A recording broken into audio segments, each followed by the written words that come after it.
hari ibintu by'ibiterasoni twaciyemo barundi bene wacu dukwiye kugerageza kutazosubiramo.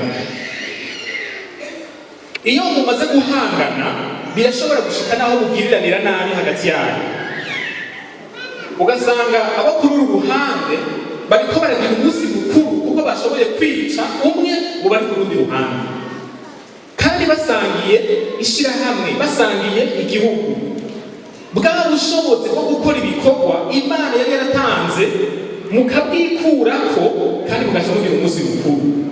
Uwo n'umunsi mukuru ufise isiguro yihe? Erega umwe muri mwebwe apfuyeko ni mwese muba muhomvye.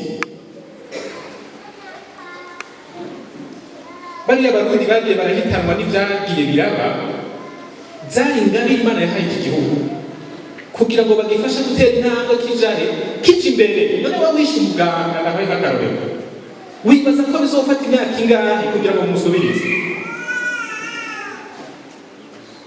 Ukaza wumva ngo abanyeshuri ngo bishe umwigisha, kandi ni ukuri hariho ibisazi twagwaye. Wowe umunyeshure urarenga ku mwigisha ukica, none abigisha bohona woca umunyeshuri ameze gute? Wokura ubumenyi he? Igihe cose haje ibintu bicanishamo abantu basangiye igihugu canke ishirahamwe bakishira mu tugwi, bica bituma aho gukora ibikorwa bibajana kuri ya ntumbero ahubwo bakora ibituma batayishikako. Ni vyiza rwose kubaka ubumwe mu bantu rongoye.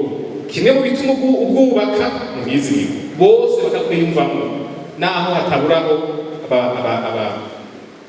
abashobora kuba bafise imitima igoramye, naho buri umwizigirwa bo bakabona ibindi. Hanyuma ica kane ca gatatu, hatabaye ubwizigirwa habaho kwikwegerako. Igihe cose tudasangiye intumbero ngo dukore tuyitumbereye, umwe wese acakorera ku ntumbero ziwe. Iyo habuze vision commune haca haza vision personnelle. Mudafise intumbero imwe muca mushira imbere intumbero zanyu, umwe wese ku gatwe kiwe, mugaca muhendana ngo mugiye hariya, kumbe umwe wese yigiriye ku ntumbero yiwe, mukazorindira kwishikako mukabura. Gusanzaza ingufu ni kimwe navuga.